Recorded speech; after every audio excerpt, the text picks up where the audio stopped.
The trees were taller than I remembered. The dense pines formed a canopy so thick that it blotted out most of the light, turning the forest floor into a dark, twisted labyrinth. I was supposed to be here for a weekend of solitude and reflection, but as I stumbled over gnarled roots and damp undergrowth, I began to feel something else, something that chilled me more deeply than the encroaching dusk ever could. It started with the whispers. At first, I thought it was just the wind weaving through the branches, but as the days passed, the whispers grew clearer, more distinct.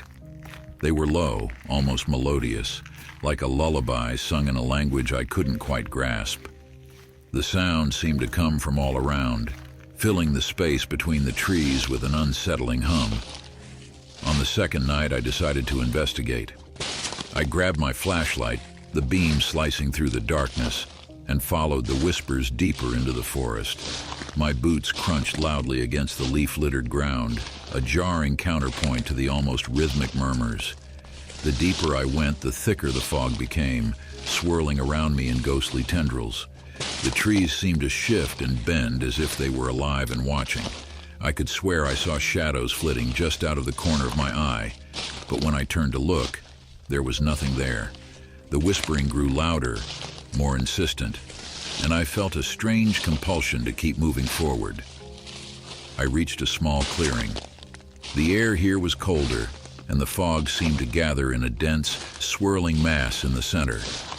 There, in the center of the clearing, was a stone altar, covered in strange, faded symbols that glowed faintly in the dark. My heart pounded in my chest as I approached it. The whispers coalesced into a single, urgent voice, barely audible but clear enough to understand. "Leave before it's too late. Leave now." I spun around, but the fog had thickened, and I could no longer see the path I had come from. Panic set in, and I stumbled back toward the altar, trying to catch my breath. The whispers turned into a cacophony of voices, rising in pitch and urgency. The symbols on the altar began to shimmer, and the stone seemed to pulsate with a rhythm of its own.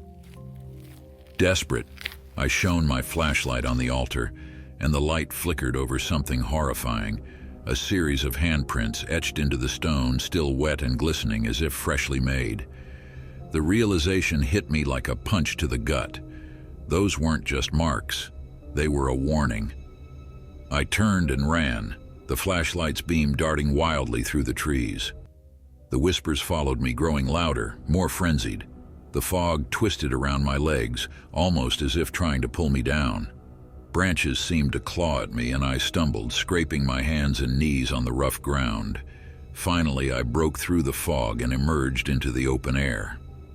The forest seemed eerily quiet now, as if holding its breath. I didn't stop running until I reached my cabin, slamming the door shut behind me and bolting it tight. I'm not sure what I saw in that clearing, or what those whispers wanted from me, but I can't shake the feeling that something followed me back.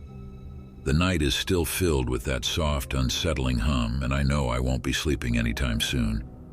I keep the lights on, the curtains drawn tight, and the door locked.